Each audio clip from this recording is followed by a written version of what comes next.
Join us for the 2021 Africa Shared Value Leadership Summit as business leaders deliberate on issues affecting the continent. Themed One Africa, One Voice. This year's hybrid event will focus on Africa's economic growth and continental unity.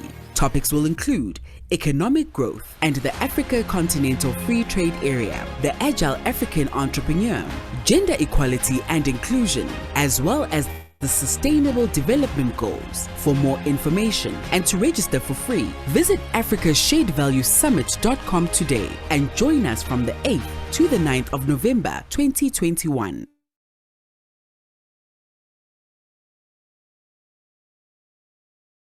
Good morning and welcome to this important summit on shared value. Today marks an important chapter in the way that businesses in Botswana will trade and business going forward. As we enter these important conversations about how businesses should not only create value for themselves, but should rebuild their operating and business models to do business in a way that value that they create also positively impacts the societies in which they do business. My name is Onpile Sugurisi. I'll be your host today. We have an action-packed program and very insightful conversations awaiting you. And without further delay, I'm going to be introducing our next speaker to set the tone and just get the event started for us. The next speaker is Vuyo Lutseke. Vuyo Lutseke is head of fundraising and membership at Shared Value Africa Initiative and Shift Impact Africa. She graduated from the University of Cape Town with a BA in Cultural and Literary Studies and went on to receive a certificate in media law and ethics from the Wits University. She cut her teeth in publishing, ultimately leading strategic oversight and publisher roles. Ongoing career development includes King Badwin Foundation, Art and Science of Fundraising Program in New York City, and the International Fundraising Conference in Holland. Previously at Nelson Mandela Children's Hospital Trust, Vuyo developed and implemented an overall communications and public fundraising strategy to support this capital campaign, construction and opening of the hospital, the largest campaign of its kind in SA. As part of the SVAI Shift team, she participates in taking social impact beyond philanthropy and into more strategic focus on shared value. In October 2020, Vuyo was appointed as director of both SVAI and Shift. Ladies and gentlemen, Vuyo Lutseke.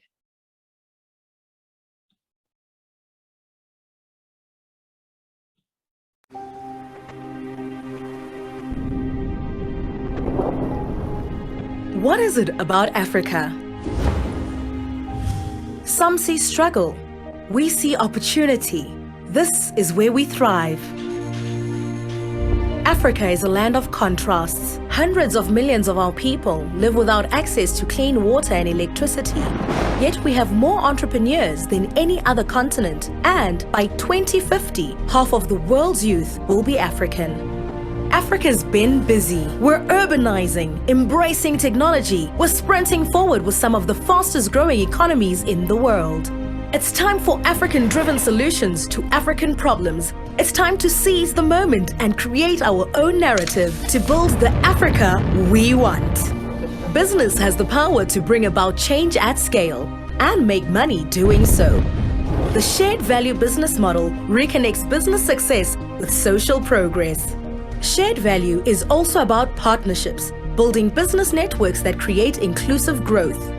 The power of collaboration should never be underestimated. If we can bring together businesses and communities from across Africa with a shared purpose, we can build economic value and, most importantly, value for society.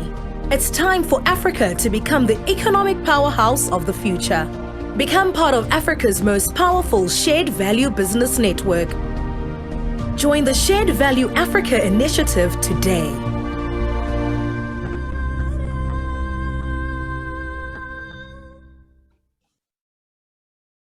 And thank you, Umpile Dumelang, and good morning, ladies and gentlemen. I must confess, I was a bit taken aback by the reading of the CV. My name is Vuyo, as Umpile mentioned, and I'm very proud and honored to be here on behalf of the Shared Value Africa initiative. Thank you for joining us for this webinar aimed at connecting with the Botswana business community around key topics relating to creating shared value and economic empowerment, co-hosted alongside ourselves with Executive Margin and UNGWA Africa. The Shared Value Africa initiative itself is a business network, as you saw on the video just now, that advocates for all business on the continent to profitably address societal and environmental challenges by adopting the shared value business management concept. That is essentially for business to align their profit with creating value for society and the environment. In short, profit with purpose. The video that we shared really just demonstrates not only what that is, but our purpose as an organization. Creating shared value, we believe, is key to economic recovery through challenging times like global pandemic, which we are currently facing, but also sustainable growth of the continent in the long term. We work on a membership basis to create essentially ecosystems for the change that we envision for this much needed impact. And we do so through various platforms such as advocacy, research, training, and education, and orchestrating business connections and engagement platforms to share shared value information and best practice. One such event is the upcoming Africa Shared Value Leadership Summit, taking place on the 8th and 9th of November. We shared the video earlier on at the start of the program, and we will share a link with you all in order to register, log into the event, and really attend and be part of more leadership discussions around shared value and social impact. It's no surprise then that we formed a partnership with Executive Margin and UNGWA Africa to expand on this community and host today's session, particularly giving a platform for Botswana-based businesses. At this juncture, the business community in Africa has a unique opportunity to come together and declare that the value that it creates for the African societies it serves will grow measurably and proportionately if we make the necessary commitment and investment to lead purpose-driven organization. At SVAI, we are driving this change in Africa by creating a network of established and startup businesses with the intention to collaborate and assist in building prosperous and sustainable economies. Business in Africa, I'm sure we all know, will be at its best if it continues to innovate, create, and scale new business opportunities.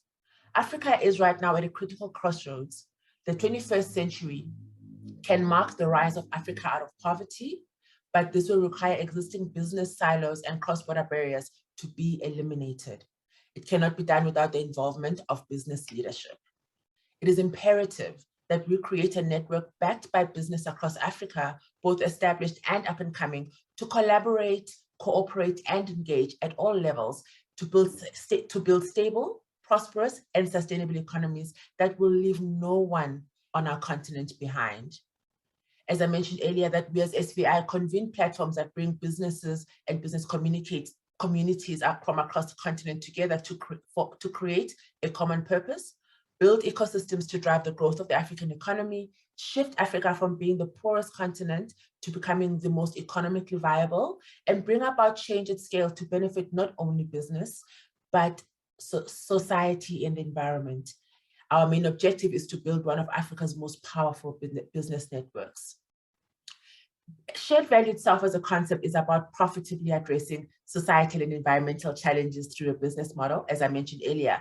This is what differentiates purpose-driven companies from others and delivers a competitive edge, no matter what industry you're operating in. A company that is committed to its purpose is intentional in its strategy, operations, and people management. Business and society are inextricably linked, and that is emphasized by the notion that nowadays, business is no longer about shareholder capitalism. It is about stakeholder capitalism.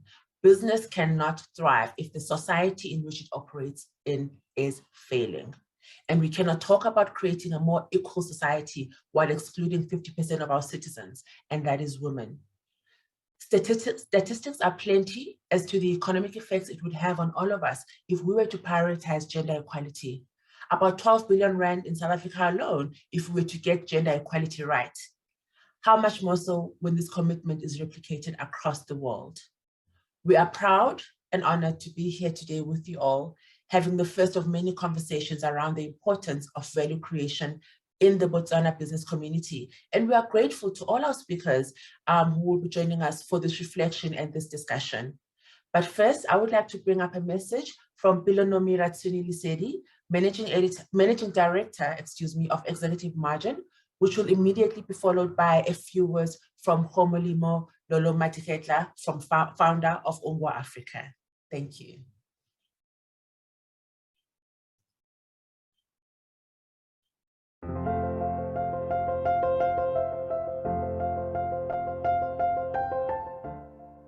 Good morning, ladies and gentlemen. I'm thrilled to share with you my journey to CSV. About 10 years ago, as I was getting ready for an EXCO meeting, I thought, Belonomi, what if you could do the things that you deeply care about and earn a living out of it? And I thought about what we deem corporate generosity. I couldn't help but ponder further. What if we could shamelessly and deliberately commit to doing far and beyond handouts for our communities? Nonetheless, I was drawn to this noble thought that every executive management team can apply empathy in approach to finding sustainable solutions that could yield socio-economic and environmental margins. I left the corporate world with unanswered questions. After 5 years in bank treasury and 1 year in corporate foundation, I chose to pursue my passion in the streets of entrepreneurship. In 2016, while undertaking one of my businesses of building thatch structures in a mining town, I encountered what I call an awakening point, my entire being shattered at the state of living of one destitute and disabled man from a small detached ward called Mitsiaela. In my adventure with Mitsiaela community, my heart leapt as I discovered undocumented poverty. And my heart was quickly band-aided by Botswana OLD Mine's quick CSI response. But this partnership brought dignity to a dying man in the form of a thatched house and cancer treatment. We proposed to do more sustainable community development with the mine, but nobility proved expensive. Amid a traffic jam of finding solutions and partners for sustainable development, the question that once confronted me resurfaced, but this time in a different manner.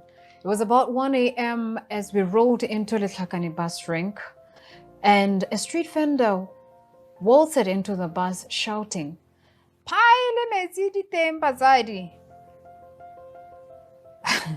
I laughed, knowing that as unknowing as the street vendor is, she represents millions of struggling hustlers found across Africa trying to earn a living. From then on, my empathetic eyes were open to the dire needs of these hustlers who provide a super convenient service. Beyond this webinar, Executive Margin offers our unique innovation and strategy skills to weave Botswana informal sector and corporates together through creating shared value. Firstly, through your partnership, we can make impact in the street vendor cluster populated by women and youth via Sunshop project, which aims to equip 10,000 vendors with innovative Sunbarrow kiosks. As a CSI project, the initial investment of 5,000 Bula per kiosk can make impact to the beneficiaries, but limited returns to the investor, if any. However, as a shared value project, we can strategically unlock this potential market value of 350 million over the next 3 years in a scalable manner. This is possible through leveraging our technology like mobile money and pairing it with innovation and upscaling that transforms street vending into a visibly attractive marketing and retail channel.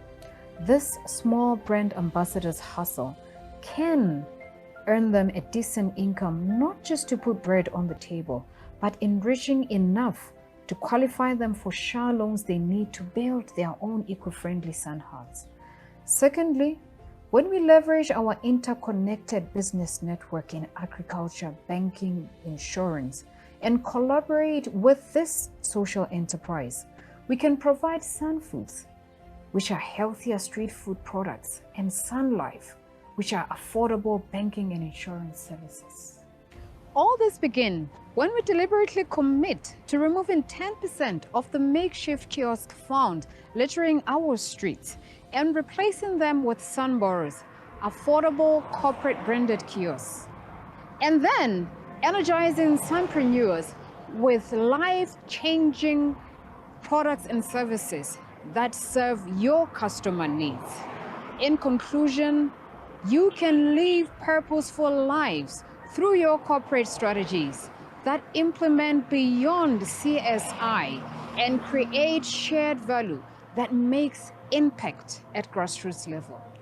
Ladies and gentlemen, I thank you for your kind attention.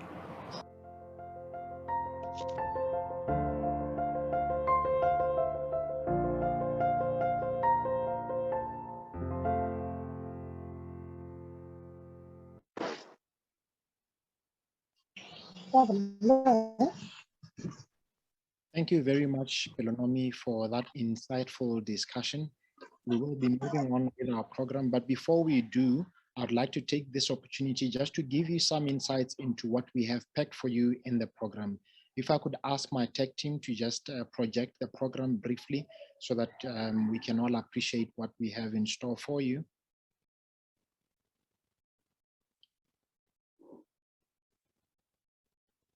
Just give it a moment there. But in the meantime, again, thank you so much, Pelonomi, for that. Pelonomi is the founder of Executive Margin, an innovation and strategy consulting firm. Pelo developed her strategy skills while serving as a corporate analyst and foundation member at Botswana National Development Bank. Okay. So just after 8 years, Pelo chose to pursue a purposeful led life and borrowed key learnings from traveling across Botswana, Africa, and the USA. Her selection as the sole female winner in the KBL Kickstart Art Entrepreneur Program training as a sole female winner in the KBL Kickstart Entrepreneur Competition, and her training as a Mandela Washington Fellow at Dartmouth College, USA, has carved growth path for her to evolve as an empathetic entrepreneur who aims to make socio-economic and environmental impact throughout Africa. She subscribes to the Global Creating Shared Value Strategy, CSV, which informs her focus on pairing innovative solutions with sustainable business models to drive partnership that develop beyond CSR and philanthropy. Once again, thank you very much, Pelo. I did promise that we will take a look briefly at the program. We have done the welcome, and thank you also, Vio, for introducing the shared value concept. We will now be taking a word from our co-host, Pelonomi, who has shared a video, and then we will move on to Homolemo Lolo Madikhetla. Just shortly after that, I will be inviting Mabun Teta, the MD of Sichaba Breweries Limited, to share a keynote address. But before we do, allow me to also just introduce to you Homolemo Lolo Madikhetla. Homolemo Lolo Madikhetla is the founder of UNGWA Africa, an online social enterprise that utilizes leadership, mentorship, and lifeship initiatives to co-create meaningful impact. UNGWA Africa believes in systemic harnessing of human capital that is central to driving, catalyzing, and democratizing transformation. UNGWA Africa places emphasis on women and youth as critical demographic. The UNGWA Africa LML, Leadership, Mentorship, and Lifeship program, that is 3 months long and fully online, has alumni from diverse sectors, including STEM, agribusiness, healthcare, biotechnology, entrepreneurship, academia, arts, education, and the public sector. Lolo fully embraces creation of shared value, CSV, as well as sustainability, sometimes described as ESG, environmental, social, and governance as important areas for all to include across societal levels, not only in curated dialogue and debate, but the actual execution. She is a chartered marketer with vast industry experience and has worked in corporate and investment banking, regional integration, cross-border trade, mines, and diamond mining. She's also regional ambassador for Women's Entrepreneurship Day organization, WIDO, overseeing the countries in Southern Africa. WIDO's main aim is to address poverty and create change. She is faculty at the Laura Center for Innovation and Entrepreneurship. Lolo is also a board director at Botswana Investment and Trade Center, BITC, a government parastatal that focuses on attracting foreign direct investment, as well as promoting and protecting the country brand globally. She serves as a board advisor for the University of Botswana Marketing Unit in the Faculty of Business. She's a committee member of Botswana Innovation Fund, BIF. Her previous board advisory includes Tapong Art Center in Botswana and TED or TED Global. At this point in time, I'll be welcoming a word from our co-hosts. Hello, Mpile. I'm just popping in here. It looks like Khomolemo might have a power outage, which is unfortunately, and I think she has dropped out. So we might have to just, perhaps pull her back in after the panel discussion later on. Let's see. But I suggest that in the interest of time, we just carry on to our keynote. Thank you, Mpile. Thank you, Vio. Our next speaker, after a word from our co-host, was going to be the keynote. Please allow me at this point in time, ladies and gentlemen, to welcome our keynote speaker, Mabun Teta.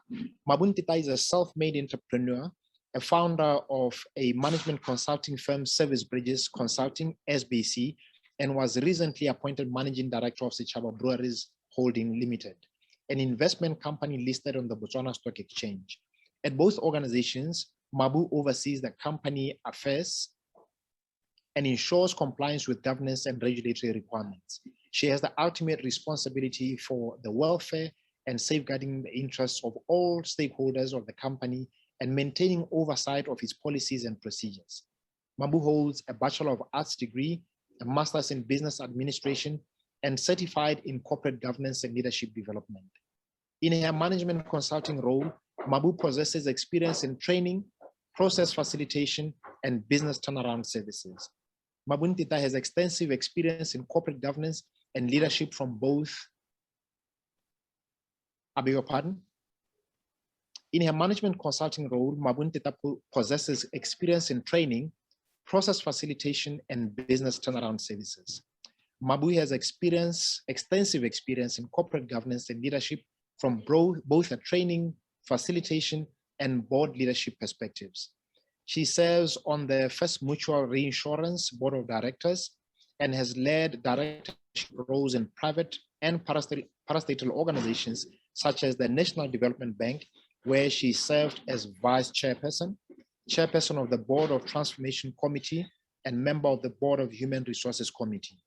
Mabu served on the Local Enterprise Authority, LEA, and the role of chairman of the board.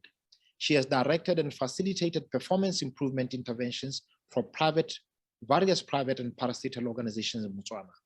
In the Southern African region, Mabun Teta has facilitated strategy development and effective governance processes for financial institutions like Opportunity Bank of Malawi and TN Bank of Malawi. Ladies and gentlemen, the profile that speaks about Mabu is a mouthful. She has done a lot for women, and she continues to do a lot for young women. Without any further ado, at this point in time, ladies and gentlemen, I'd like you to allow me to welcome Mabun Teta to give us the keynote address for the day. Mabu, over to you. Thank you very much, Mpile, for that wonderful introduction. And thank you very much, everybody, for having me today. Congratulations in advance to Shared Africa Initiative for bringing forward a pertinent discussion and an opportunity to put minds and hearts together regarding the importance of creating value for all, and especially focusing on empowering women. Allow me to add to my topic, if I may, not just women, but women and girls. You know, we often hear the words value creation, business catalyst, and depending on who you speak with, they have different meanings and have different impact. The first step in achieving an organization-wide focus on value creation is really understanding the sources and the real drivers of value creation within industries, companies, and within the marketplace. Understanding what creates value, I believe, helps us focus our capital and our talent on the most profitable opportunities for growth. And although the intangible factors that drive value creation differ by industry, you know, having worked in various industries myself, I do know that some of the major categories of these intangible assets include technology, they include innovation, intellectual property, alliances, management capabilities, employee relations, you know, the list goes on, but I want to also add in there community relations and brand value.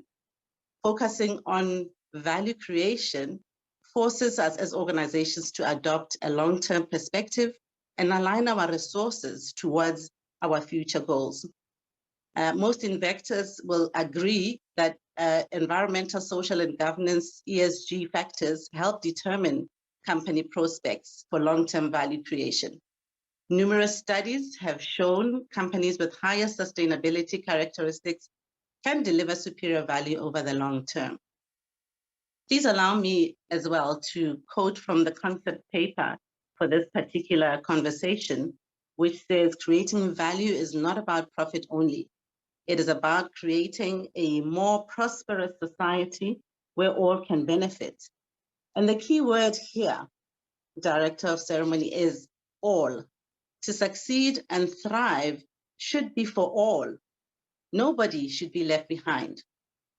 Fairness, dignity, and equality for all is what will make the world thrive for years to come. This is the truth. And indeed, I agree that a paradigm shift is necessary in the business community to achieve this. You know, in recent months, we've actually seen how supply chains have faltered, how channels to market have evolved, and companies' roles in caring for their customers and employees have been magnified. One thing for sure, it has become very clear that the pursuit of financial productivity for profitable growth and the traditional value creation models are inadequate on their own. Companies need to do more. And those looking to create enterprise value, and please note, I say enterprise value and not shareholder value, I believe must also cultivate resilience and also contribute to the well-being of society, both now and in the future. Businesses must express their commitment to serve not just corporate shareholders, but all stakeholders. And I do believe that the drivers of enterprise value extend beyond financial productivity. And as the pandemic continues to challenge the world of business, and of course, as disruption intensifies in the world and in our beloved country, Botswana, we must adapt to avoid value destruction. To create, protect, and sustain enterprise value as executives, we must consider a set of stakeholders who go much, much wider and are much more diverse than just shareholders. In understanding the current value challenges, I believe we must set out as well to create and grow today's value creation ecosystem first, for us to fully understand it and also understand its topography and the trade-offs, the tensions, the balancing acts that are inherent within it.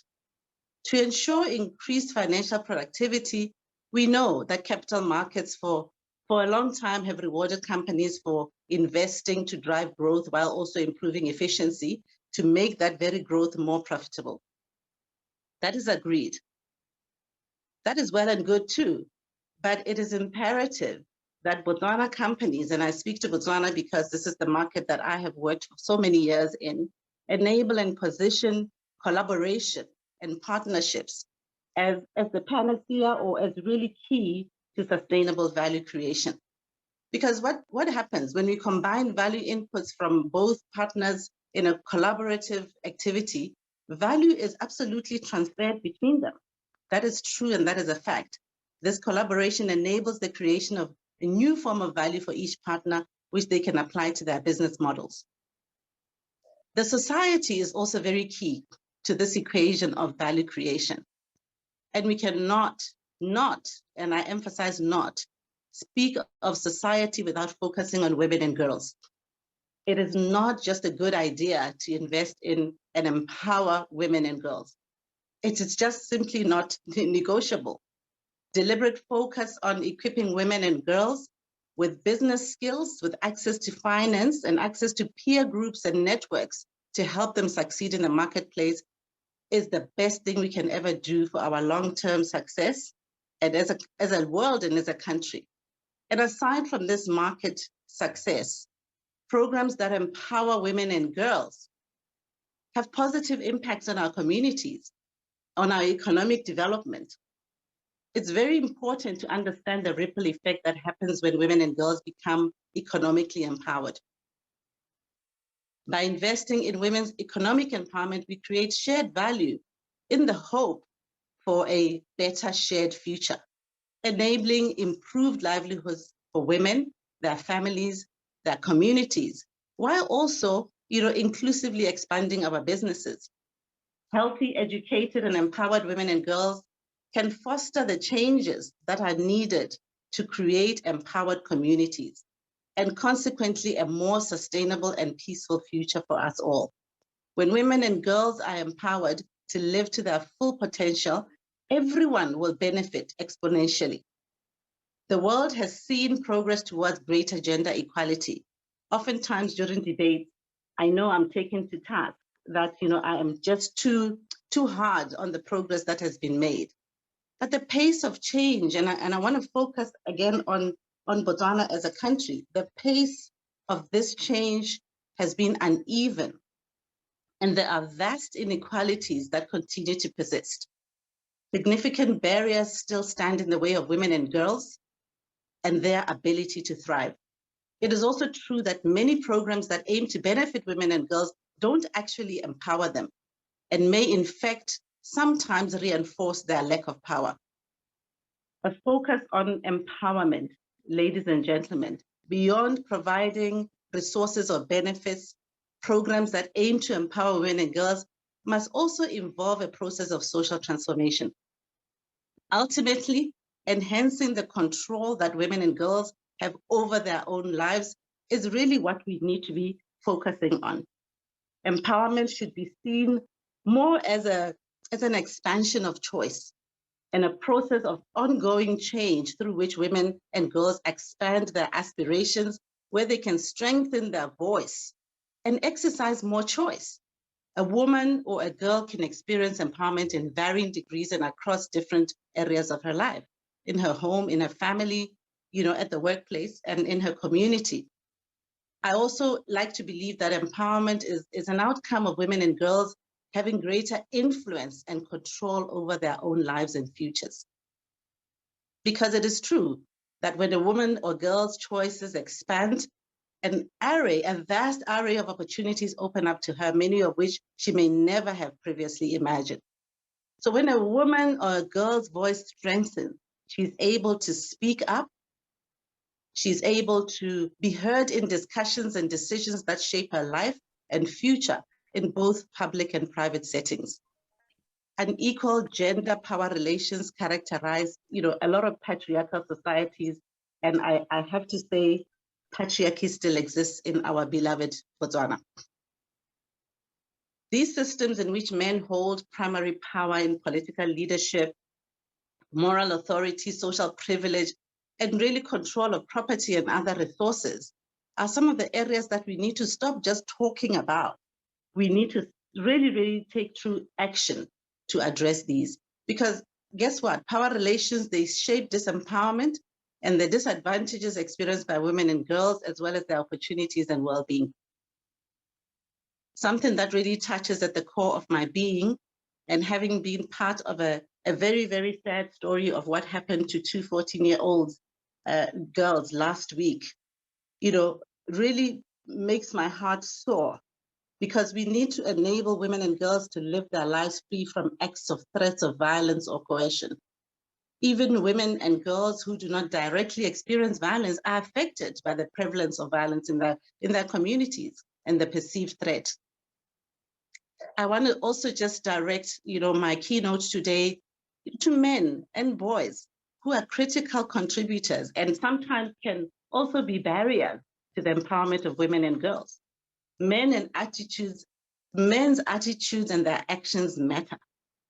I know I often talk to the men in my family and say to them, it's not enough that you say that you are not one of those men, but I call them out from time to time to really contribute to the empowerment of women and to bring other boys and men along. Given the key roles that they play as fathers, partners, as peers and community leaders within the private and public spheres of women and girls, it is important that men also stand up and not accept what is currently happening in all things women's empowerment and women's rights, because empowering women and girls and achieving gender equality are crucial to creating this exclusive, open, and prosperous society that we talk about.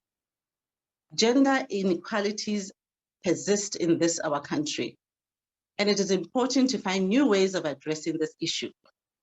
We must contribute to this agenda by creating opportunities for dialogue, indeed, but most importantly, opportunities for action to influence policies that benefit women and girls. I often speak to my peers and to people that I work with within the business environment that the walks are great, the bicycle campaigns or the riding campaigns are great, but we need action. Let us walk to influence a policy. Let us make sure that these policies benefit women and girls, and work with different partners to promote access and opportunity for women and girls, build up their skills and the confidence of women and girls to achieve their potential and have more influence over decisions that affect their lives. Close the door. As I speak to you, I don't point a finger at anybody. I look at the business community itself, an area that I'm operating in as well, and say we have a stake in and a responsibility for gender equality and women's empowerment in the workplace, in the marketplace, in the community. Investors, business partners, customers, and current potential talent are increasingly investing in, partnering with, buying from, and seeking employment in companies that are responsible corporate citizens. The financial sector, stock exchanges, our central bank, investment firms like the one that I work with, pension funds and insurance companies, regulators, amongst others, play a pivotal role in leveraging the power of capital markets to steer improvements in corporate culture and business environments that work for everyone. And I really would like to emphasize the word everyone, as I emphasized in the beginning, the word all, for everybody. Empowering women at work means having deliberate company policies and practices for gender equality. Quick examples include achievement of equal pay for work, of equal value, prevention and elimination of violence and harassment in the workplace, creating a harmonious work-life balance for both men and women, and equal representation of women in business and management roles. Investment in future of work that works for women is what we need to be focusing on as a business community and as organizations that say we are concerned about gender equality or inequality. Overcoming gender inequality will not just result from specific isolated programs, but from a comprehensive approach that involves multiple sectors and stakeholders. An integrated approach and a lack of this silo approach to confronting the underlying human rights issues that prevent women from realizing their full potential as economic agents is necessary. And I say the question for businesses, and it's not a question that I'm asking other businesses. I know that I sit in the panel right now with with organizations and businesses that are serious about this. And they answer the question, how can we most effectively deploy the resources to broaden opportunities for women? If our global goal is to enable sustainable and transformative change in women's lives, we cannot focus exclusively on economic empowerment. And we cannot be concerned with solo acts only. Instead, we must make sure that we adopt approaches that take into account the social, the cultural, the legal and political barriers to full gender equality. These are the approaches, ladies and gentlemen, that have the biggest potential to shift gender norms in ways that extend beyond the world of work and business. And to date, corporations have tended to pursue shared value strategies in the context of environmental sustainability. And some companies have begun to see empowerment of women as an equally important element of a sustainable business model. I'd like to leave you with something that I read the other day, which totally resonated with my thoughts on inequality. And this is how it goes. I really would like to identify the source of this because it just landed on one of my email forwards. And it says, think of God as an artist who painted his self-portrait on a 2-piece jigsaw puzzle. And the puzzle pieces have different shapes but equal surface areas. Depicted on each surface is a complementary portion of the artist's likeness. The 2 pieces are unique, but they share common elements. Each of these pieces displays an equal measure of the artist's skill, and each merits the same level of admiration. Neither puzzle piece is superior to the other. Neither is superior to the other. Neither is servile to the other, and neither transcends the other in importance. The artist values both pieces equally because each one is essential to the self-portrait. This image is incomplete until they are conjoined. The equality of an empowerment of women and girls is not a malleable human construct that is subject to determinations of each society. No, it is a moral truth.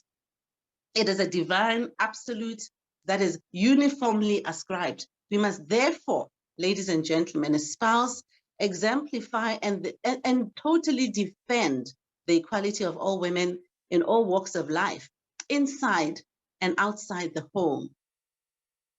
As I conclude, I'd just like to say to the audience today and to whoever is wanting to hold hands of collaboration moving forward, that to the extent that societies uphold the equality of women, they benefit from their passions.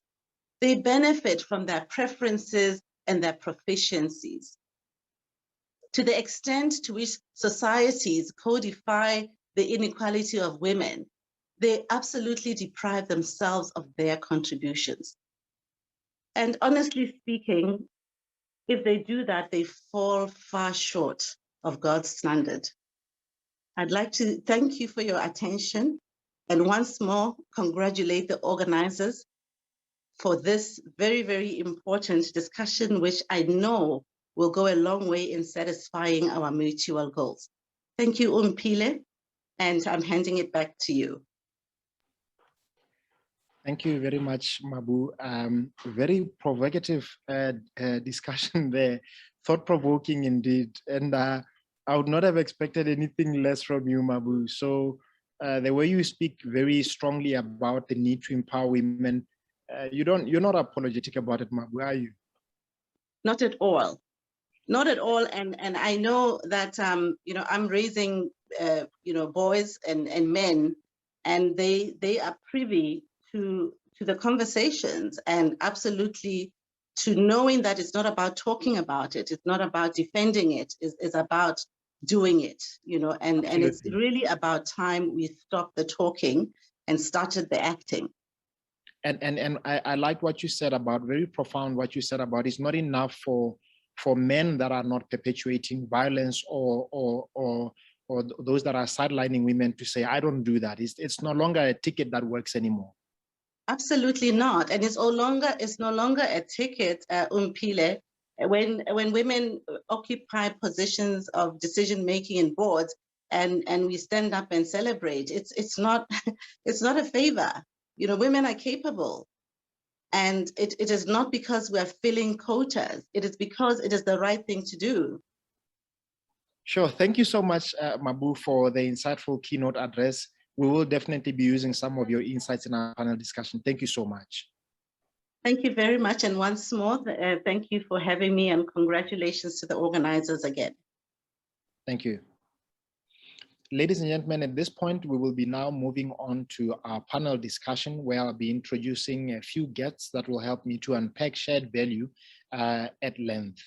I'd like to start off the introductions deliberately by introducing the ladies first. I'll start off first with Buile Makakhanene in no particular order. Buile is Chief Sales Officer at Orange Botswana, and she has worked with Orange for a couple of years now. And she's also worked for a couple of companies, including Fabric and Home Care as manager, marketing and strategic planning manager. She's also worked for Gillette and Venus Brands, P&G in South Africa. Buile is also very passionate about community. Buile is passionate about community activity. She is also a member of the Women's and Girls program in Johannesburg, South Africa, which is a mentorship program. She's also a founding member of the NGO that's focusing on keeping girls in school called Girlfriends for Education in Botswana. Buile is married with two children, aged 5 and 8 years. She has a huge passion for child sport development, and she's a former netball and hockey provisional player and coach. Excuse me, Umpile. Yes. I'm so sorry, Umpile and Buile. My apologies for stepping in. I believe that we had a problem earlier with Homolemo stepping tech, yes, and we'd like indeed. to quickly bring her in. My apologies before we start our panel. Okay, Absolutely. sorry about that. Wonderful. Sorry for the interruption. I'll come back to you. I wanted to say something about your photography passion. I will come back to it after I've spoken to Homolemo. Homolemo, I had already introduced you, so if you are ready, please go ahead and give us a word as a co-host for the day. Thank you, Lolo. Hello, and thank you so much, and apologies for the glitch earlier on. A lot of the times we speak of the VUCA world, we speak of volatile, uncertain, complex, and ambiguous. Well, I was thrown right in there with the power issue, and improvising was necessary. Thank you so much for the introduction, Umpile.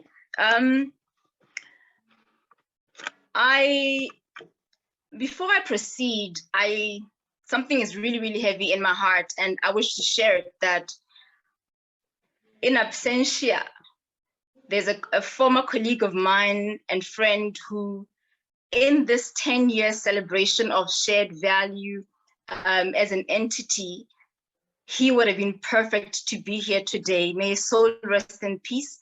Moatlhodi Judge Sebabole. He understood the macro and the micro components of the country.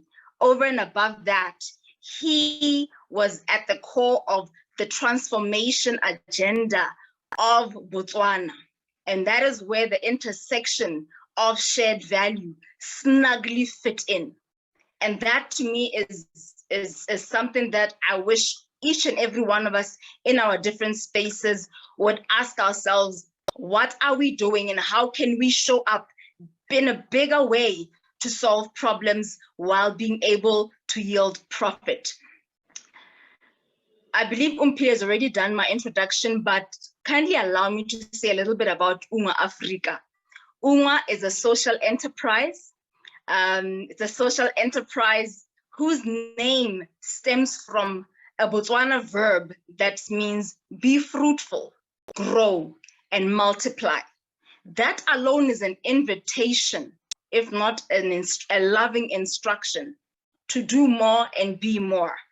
To be about perpetual growth, to be about immersive transformation to be about scale in whatever output we focus on. So what UNGWA Africa does is predominantly focus on co-creating meaningful impact using leadership, mentorship, and liveship initiatives. What we do, we pair mentees with mentors across very diverse sectors. So it's a cross-sectoral partnership that we establish over a stipulated period. And we intentionally do so within key sectors, or key industries. So we'll cover STEM, we'll cover agribusiness, healthcare, biochemistry, culture, the creative sector. Our most recent cohort included a young lady who is in artificial intelligence, in particular around radio astronomy. How phenomenal is that? And I'm saying these different sectors because what we focus on is capacity building, the human capital that is required to bring about change. We speak about 4IR, but those machines need us to be ahead of them. And in so doing, it is important to contextualize what is happening. We understand that there is the great resignation. We understand industries are about to reshuffle, and so many changes are taking place with the pandemic further perpetuating or exacerbating what we have seen since 2020 be nothing but tragic. And what UNGWA Africa is about is to say, how do we become your allies as you unlearn, you learn, and you relearn, preparing to be a pivotal part of change, a pivotal part of diversification, a pivotal part of something such as the Africa Continental Free Trade Agreement. How do we, given the change that has taken place from a human capital perspective, how do we show up ready? How do we leverage opportunities that are before us? So the reason why CSV is at the very heart of UNGWA Africa is that we believe right now it is the most important thing to reimagine how we do business, reimagine how we see, to see anew our profit models, our people, the manner in which we have strategic purpose in alignment with global agendas. Botswana in particular, having been a resource-heavy nation, is transitioning to be what? To be a knowledge-based economy. And for that to take place and for us to show up ready, it needs for us to be fully capacitated. And what we do, what we also focus on in quite a rigorous manner, over and above ensuring that we are prioritizing women and youth, is the mental health component. We are aware that projections are that by 2030, mental health will cost the world economy about $6 trillion. We cannot stand and watch. The pandemic is showing us. Just this morning, we're waking up to the news of yet another death of a young person. How then do we show up with an UNGWA mindset to help others to be fruitful, to grow, and to multiply amidst the chaos, amidst the difficult circumstances, amidst the pandemic? So that is what UNGWA Africa does. We have our free engagements, which we call Mofago, around mental health. And I just want to touch on what Mabu said around gender, because as we did our Mofago engagements, which are basically our free master classes, we have a resident mental health expert. The Botswana gender-based violence team actually started attending these sessions. And at first we weren't aware, but more of them started to attend. Lo and behold, now we're talking about collaborations to do more within the gender-based violence sector. So as you go out and be fruitful, as you grow, as you do what you do and try and multiply, there are other sectors that become affected. There are other demographics that will benefit from what it is that you would be doing. And that is where it's so important that we see anew, like I said earlier on. And our next discussion around mental health is going to be on bullying, which is quite a prevalent topic right now, not only in Botswana, globally.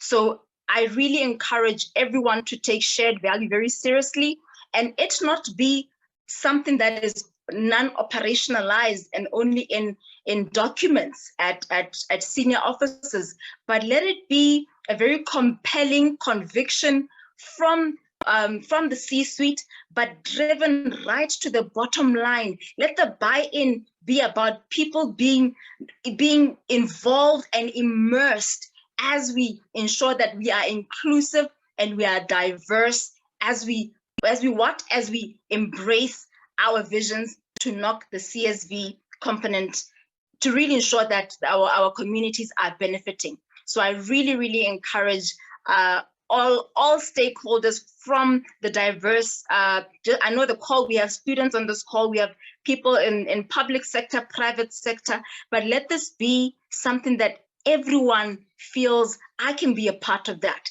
It is not for the few, it is not an elite model, it is just an organized way of ensuring that we are delivering economic impact while creating social value at the same time. Thank you so much. Mpile, right back to you and the panel that is about to start.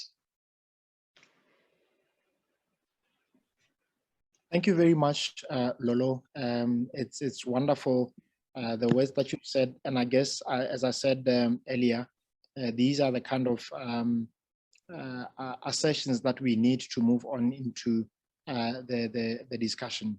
Just as out of interest, Lolo, Mabu spoke earlier very strongly about the need to be conscious about women empowerment as we craft our shared value strategies in our corporate world.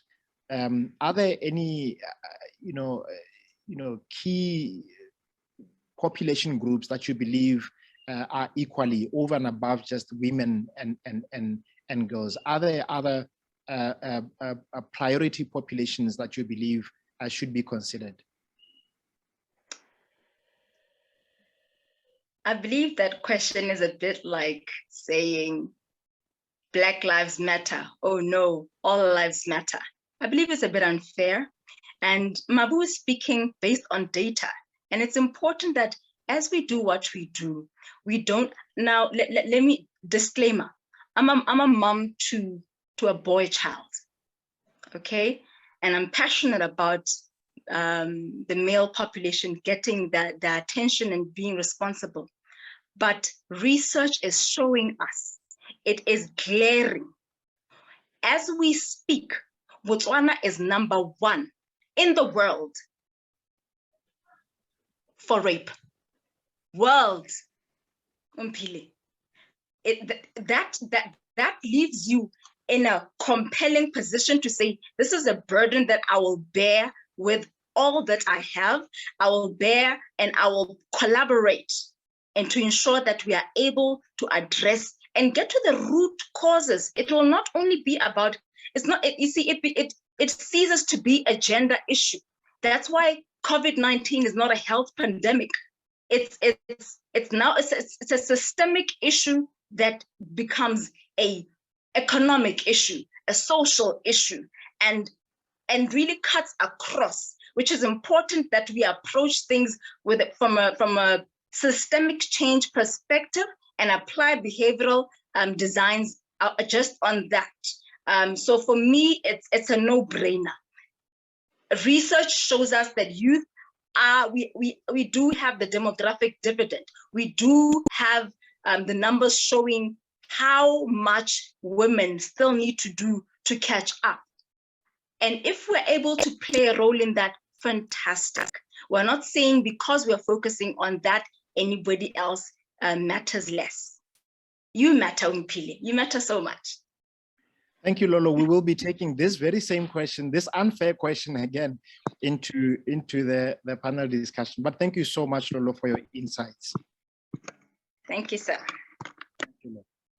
All right, at this point in time, I'm going to be welcoming my guests. As I spoke earlier on, I was just introducing Buyile Makakhanene, and I just concluded your introduction there, Buyile, and I was talking about your, Buyile refers to herself as an amateur photographer. She loves traveling, she's a sports fanatic, and Buyile, ladies and gentlemen, is an Arsenal fan. I won't say anymore. No need to. Yes, no need to. But you know, it is usually the ones that claim that they're amateurs that are very good. I'm pretty sure if I saw some of your shots, Buyile, that would be really good. So thank you, and thank you for joining us, Buyile. Looking forward to debating with you this morning. Next up, I'd like to also introduce Tebogo Lebotse. Mr. Tebogo Lebotse Sebego is an experienced leader in business professional with expertise in public relations, communications, and stakeholder relationship management. She has served various employers locally, including the Botswana National Museum, Botswana Couriers and Logistics, MRI Botswana, Botswana International Financial Services, formerly known as Botswana IFSC, which has now transitioned to Botswana Investment and Trade Center, BITC. Her professional experience spans over 20 years in the industry, and she currently leads Mascom Wireless Public Relations Division as the Chief Communications and Public Relations Officer, CCPRO. Alongside her professional career, Tebogo Lebotse Sebego is a sports lover and administrator, and currently serves as the Vice Chairman of the Botswana National Sports Commission, BNSC.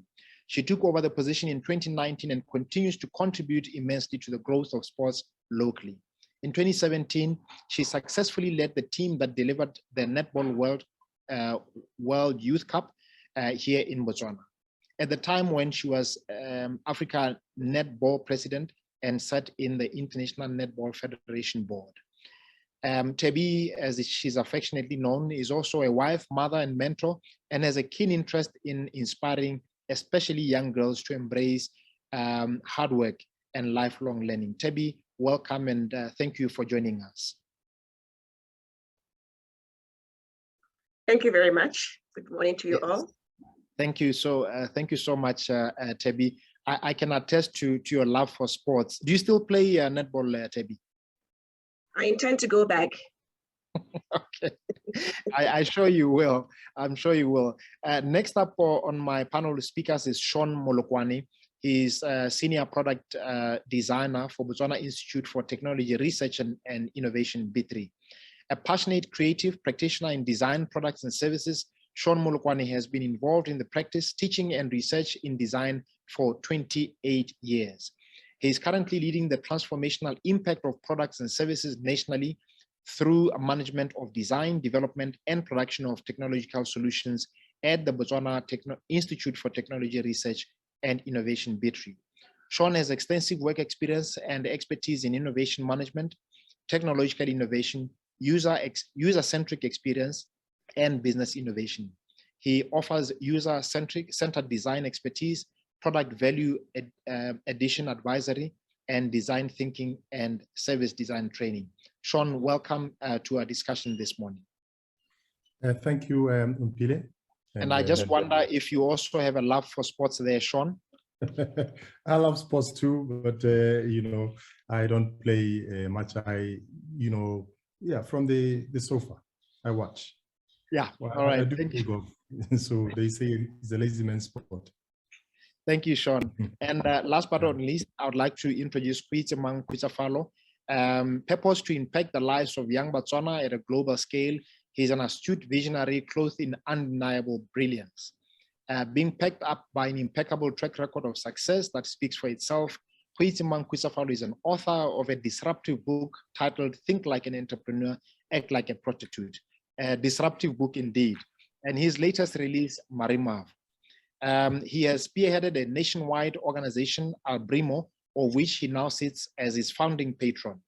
Currently, Mr. Kuitsafalo is running Launch It International as a founder and CEO, while simultaneously hosting the Youth Gear every Monday at 1400 on RB2 FM. This is a state-owned urban radio that reaches thousands of people daily countrywide, making him one of the top radio personalities in the country who celebrate and give a well-deserved honor to entrepreneurs all over the country through interviews and masterclasses. He's also the executive program manager of Project 1224, an entrepreneurship development program. It's a disruptive initiative that capacitates hundreds of young entrepreneurs in the SADC with effective business development and management skills. Huitsi, I would like to welcome you again to our program. Thank you very much. For a minute there, I forgot we are not on BTV, but thank you, everyone. Good morning. Thank you very much, Huitsi. So, ladies and gentlemen, I'd like us to start our conversation. I'm going to give each one of you, we are running behind time. I was supposed to be giving you 3 minutes each, but if you can do in 2 minutes, that would be great. I'd like you to share with our audience your understanding of shared value and obviously how it relates as much as possible, if any, to corporate social responsibility, how it's different from that. I'd like to start with the ladies first. I think Mabuya has really inspired me this morning, so I'm going to be deliberately skewing towards the ladies. And I do believe in what Mabuya is saying, that women are arguably more capable. I'll be more than willing to have that debate. So starting with you, Bui, your view and your understanding of shared value. Thank you very much, Mpile, and thank you for having us. I think for me, just briefly from experience and in my career from starting all the way, I'm South African, married to Botswana, and also a mother to 2 amazing boys. So both what Lolo and Mabu really spoke to the heart, because it is really something that really hits home. And just going back to the topic in terms of how do we create this shared value? How do we drive economic empowerment? From a point of view, being in corporate all my life, my experience has really come from a place where I've been fortunate enough to work for companies that have driven and to their core of what they drive in their core, in our core values, has been about brands that have purpose, not necessarily about driving shareholder value only, but really to the core of what we do. And I think there's a lot more conversation that needs to be had, and certainly this platform has and is allowing us to have that kind of conversation. In my previous life, or in my previous work, I was at Procter & Gamble in South Africa, and we worked on programs like Always Keeping Girls in School. So it was a program and it was driven by a brand called Always, but the core wasn't about just selling pads. It was really understanding and going into a community and understanding what drives, what is it that the community needs, what is it about, why do we face gender-based violence, what kind of environments are girls facing and issues that they're facing. So the mentorship program that I was involved in and continue to try and be involved in is really around those areas and issues, and understanding that before we drive the profit, before we sell the product. And in my capacity as the Chief Sales Officer at Orange Botswana, it was one of the things that we need to see, where do we sell and who are the people that buy our products, who are the people that use our products. And even in product design, it's not about just selling airtime or selling an offer that will drive my profit, but really the women that sell our products and services, and mostly around the hawker program that we have and the hawkers that distribute our airtime, are the women that are in the community that have to raise and deliver services in the community. It's not about just wearing the bib and apron. Philo had a lovely video at the beginning, and it's one of those programs where we want to partner with very key organizations, communities, and we've got programs like the digital schools programs and the women's digital centers, where it's really about training over, I think we've trained over 700 women across the face of Botswana, where we want to drive women and teach them about financial management, drive them beyond just being able to say, I'm sitting under a tree, I'm selling airtime, to now actually seeing and being part of the community. And so for me, it's really imperative that corporate Botswana and even greater in Africa, that we really become the sustained private sector that will drive the social responsibility. It's not just the CSR. You're not just donating a check. We're actually wanting to drive change. And I think through programs and partnerships that Lolo spoke on is where we need to really now be intrinsic in how we drive value and really true empowerment. It's not about just hiring women and saying, okay, we've got 50% women in our organization, but really in the leadership positions, what do they do? Are they decision makers? Because I really truly believe as women, we have a core in our hearts where we're carers, we're givers, we're nurturers. And what better place to have that than in corporate Botswana, where we actually intrinsically drive that in our values. So I really look forward to the discussion. And I think this is kind of where we're driving value, we're bringing it on. And I love what Mabu said, it's all about action now. We need to drive the action. Thank you. Thank you so much, Bui. And just to see if I understand you well, so to you, shared value is more than just about giving to the community. It's about building business models that allow the community to be part of the business. Did I get you right? Truly speaking, they need to be the ones who drive, and we need to listen to what it is about them in their community that they need. Someone in Hukunzi and Sabong need two different things, and we need to understand in that environment they're in what we can help and really truly design your products or your services around delivering that, and you will see your profit margins growing. Thank you so much, Bui. Tebogo, your company is one of those that have been applauded for doing quite well in the CSI space, and today we talk shared value. How do you embrace as Mascom? How do you guys see shared value, and how do you see yourself transitioning beyond CSI to shared value? Thank you very much, and good morning to everybody here. And I'm grateful to have this opportunity to engage with you. And to get back to your question, I think we are driven really by our brand promise of number one, because of you. Sometimes it's misunderstood because some people may feel it's a bragging statement. It's not a bragging statement. It is a realization and a recognition that we would not be the company that we are without you. And you here is many people, it's the whole community. It's not just our customers, it's not just our employees, but it's the people who make it possible for us to exist, from the lady selling airtime on the street to the old man in Madalapudi who buys our airtime.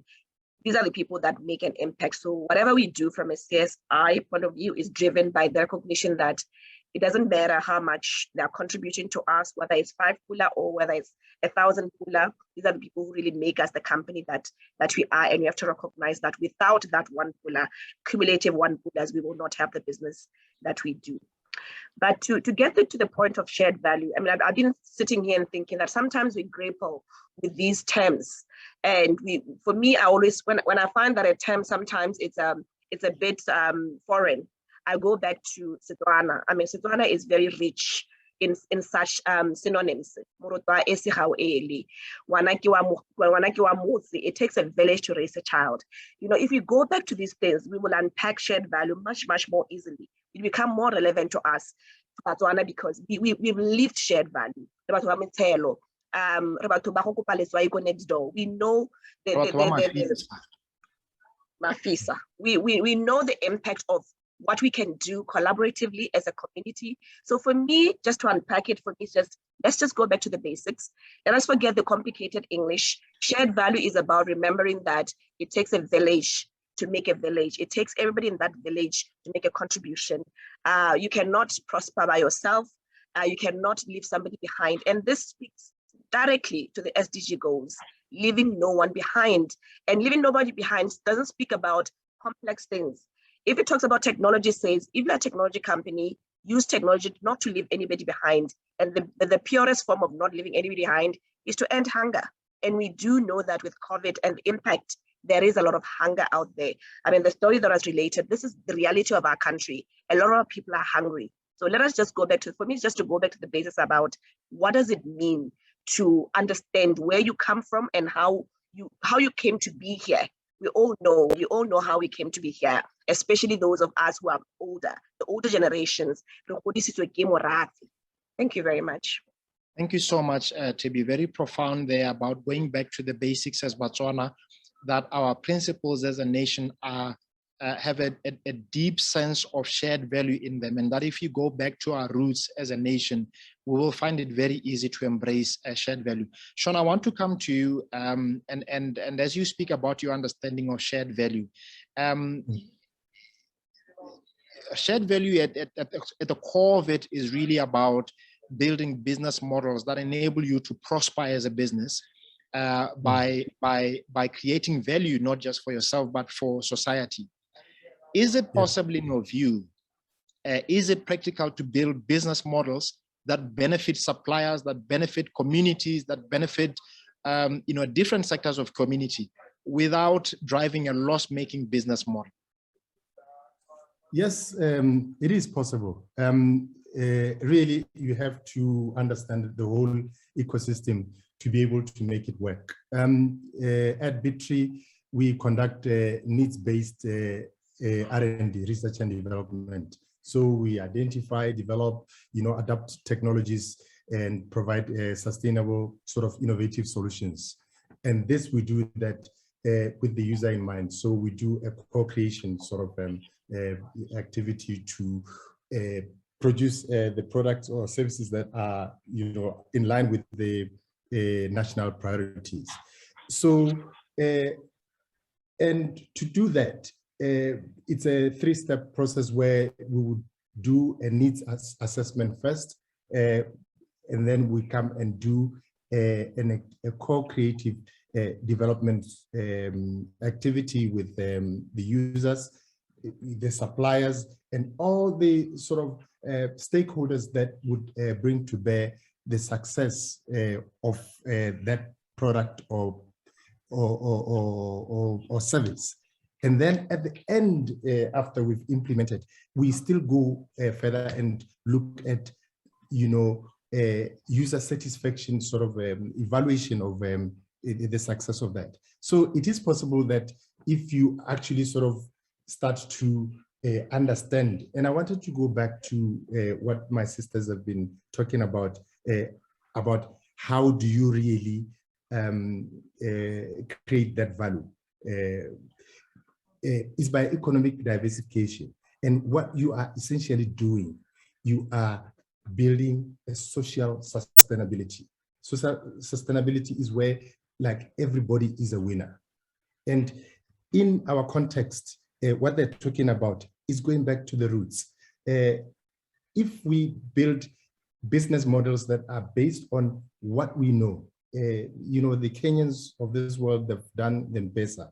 We talk about Mutselo, we talk about Letsema. All these things are, the cultural norms and way of doing things that if we take modern business models and try to look at what works, and now what we're doing is we're looking at something of our own that we can own and say, we have a buy-in in this because I know this, I can identify with this. This can work for me as a user. This can work for you as a business entity.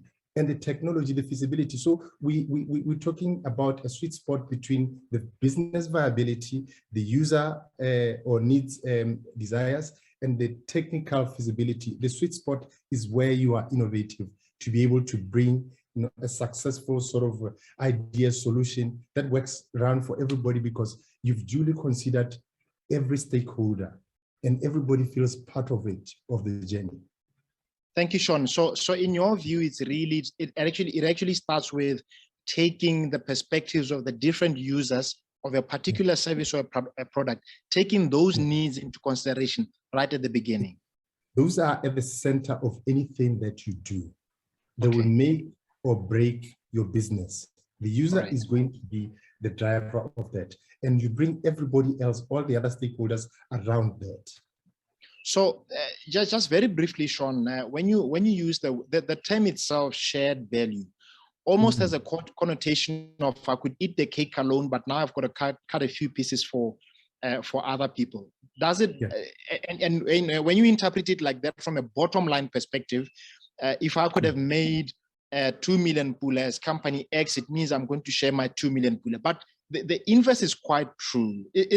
it's how do we address this understanding that shared value might mean losing some for some people? Is it really what it is? There's actually no loss.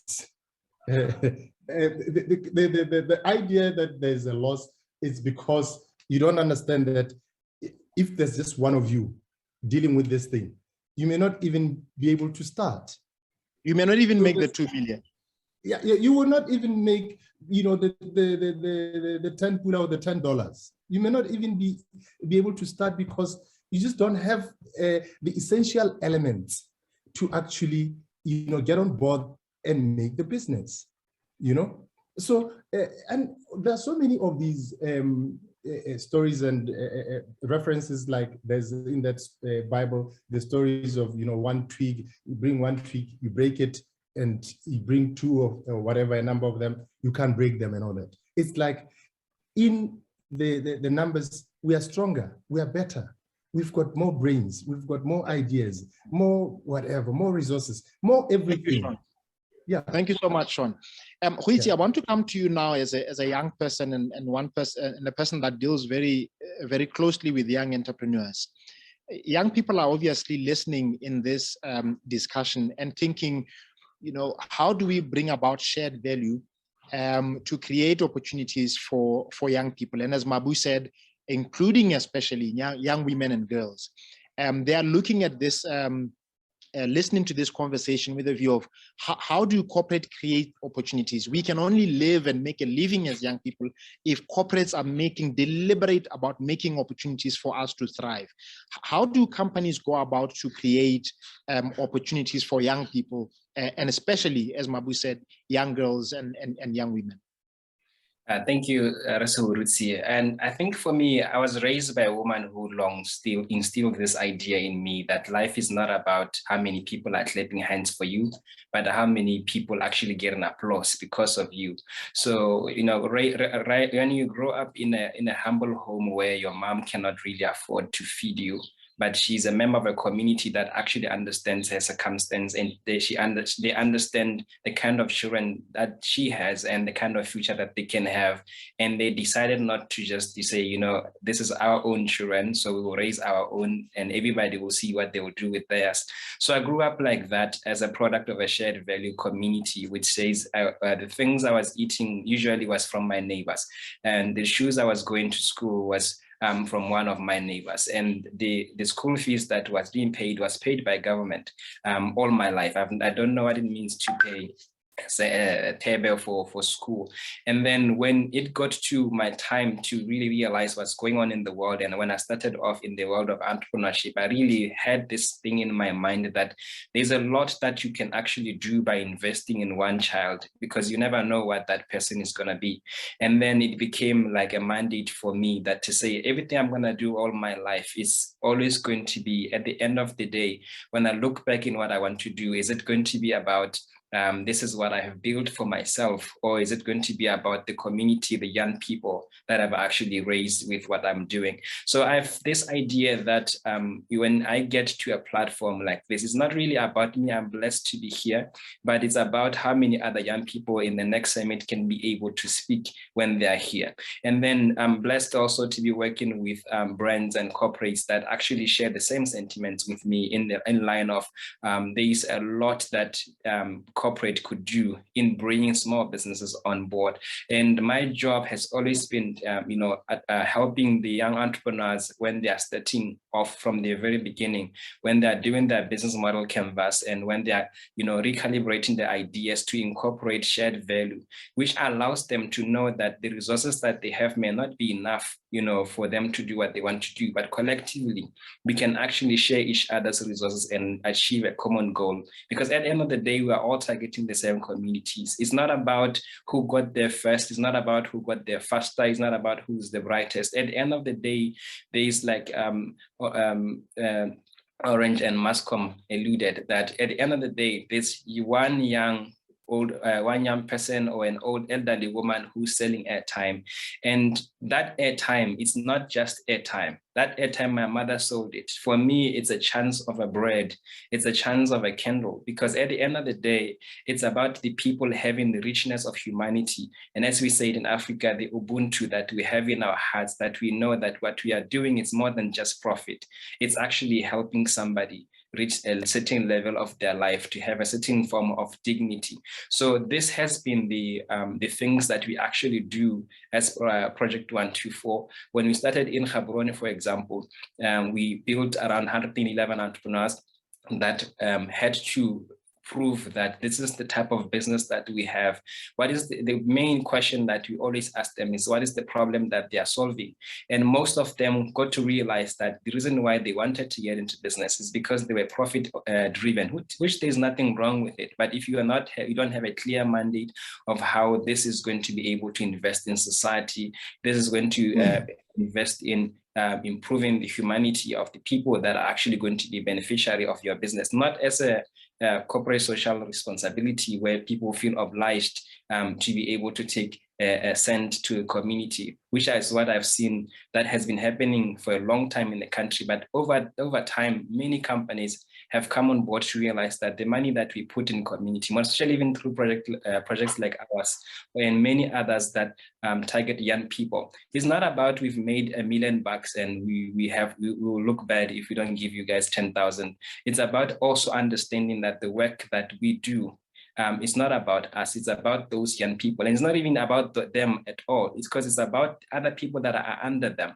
Those are uncles, they are brothers, they are members of communities, they have a network on social media. When they see the face of that young person, there's over 250 of them who says, I want to one day be like this person. So I always advocate that we create models at a corporate level that actually allows small businesses to be able to grow. So when you create projects where you subcontract young businesses, when you create projects where you're involved in small areas that they can be able to deliver, and even those who have bigger capacity to do even greater work, when they're given, it must always be remembered that it's not about them, it's about also many other people that look up to them.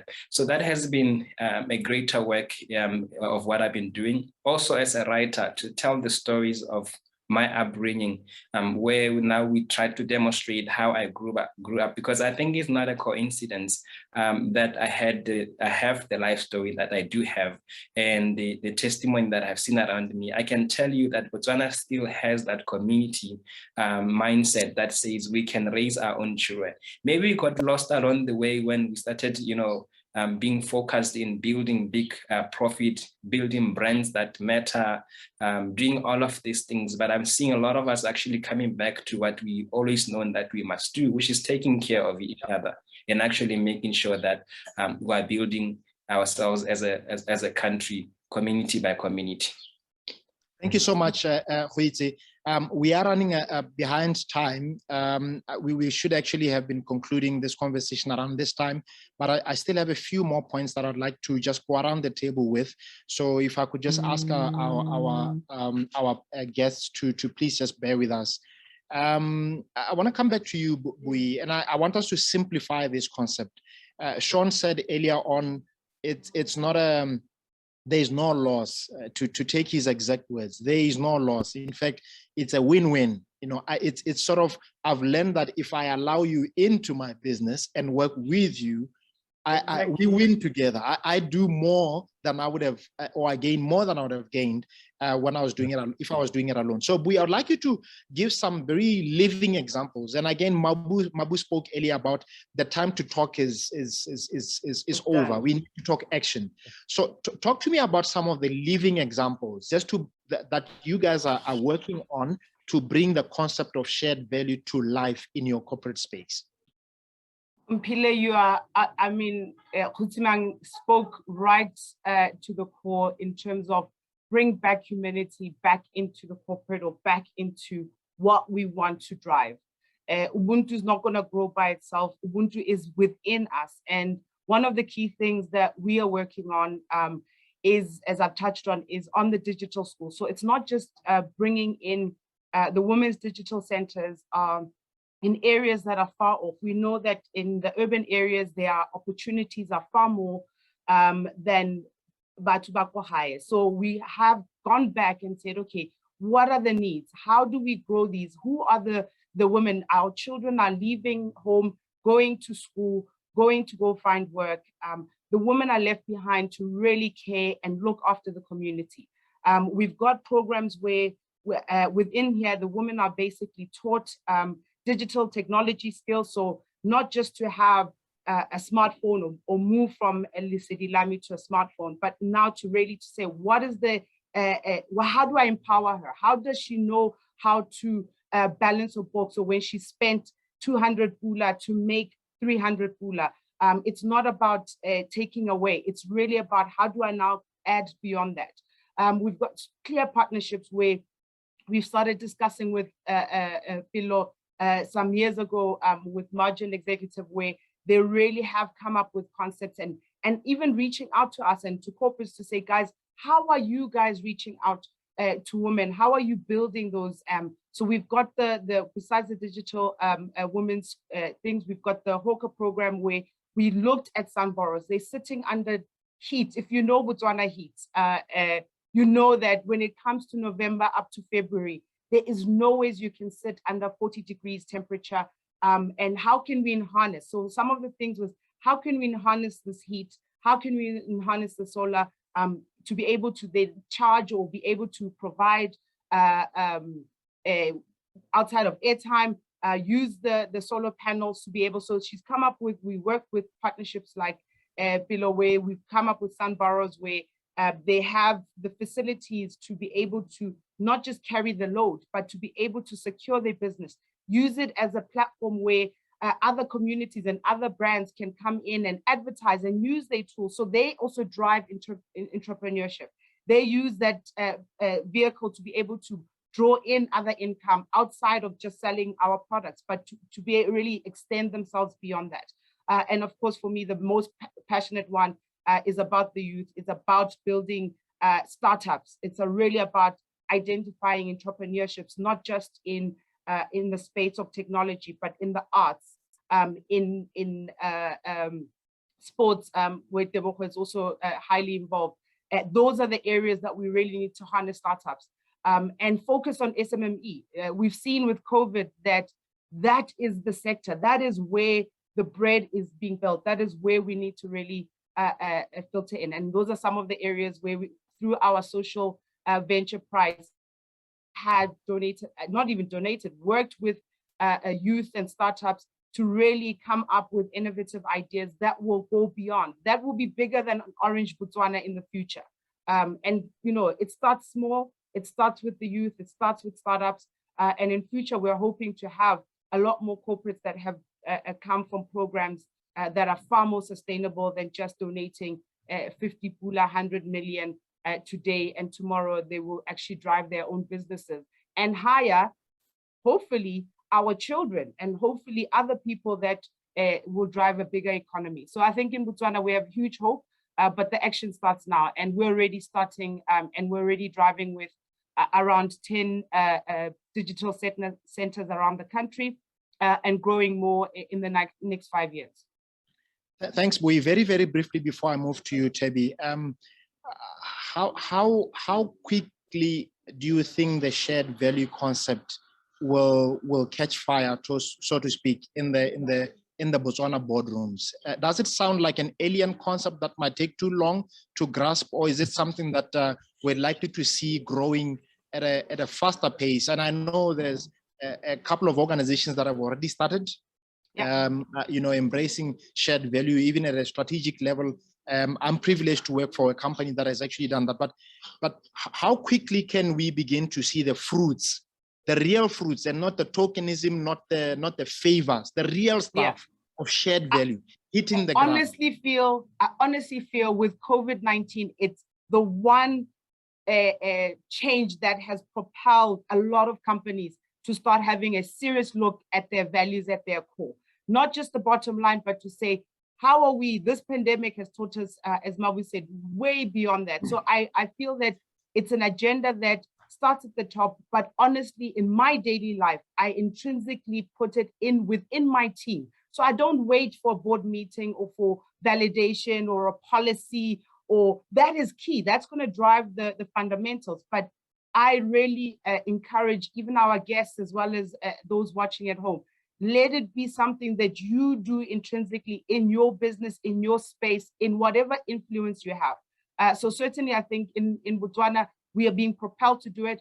But I'm glad that we have businesses and organizations like the one you work for, and even ourselves, where we are driving it. But I think for us, we need to put it in our agenda, and it shouldn't be a 2020, 30, it should be something that you are building it as part of what your action plans are going to be as of tomorrow when we start. So certainly for Orange, for us, it's been something we started in 2018, and now we're really trying to drive it as part of our strategy. Thank you so much, Bui. Tebogo, I want to come to you very briefly to talk about, we talk about shared value, and I'm sure, in the boardrooms, it'll be, a couple of slides, that we talk about shared value, but I want to go back to what our keynote speaker said, action, action, action. Can you paint for me a picture of how society will feel the winds of shared value when it has really hit the ground? What can you paint for me a picture of what it looks like on a normal Motswana's life on a day-to-day basis when it has trickled from the boardroom language right into the streets? Okay, thank you very much for that. I'm actually going to share a scenario of this actually happened for Mascom. I mean, in 2009, we partnered with government. There was a public-private partnership with government to connect telco to 41 villages, very underserved villages that were not attractive from a commercial point of view to any of the service providers, but government has an obligation of universal access. So they partnered, they flighted a tender to say, is any private company interested in taking part in this perhaps not so economically viable villages? So we tendered. I think all the PTO actually tendered, and we won a part of Katling.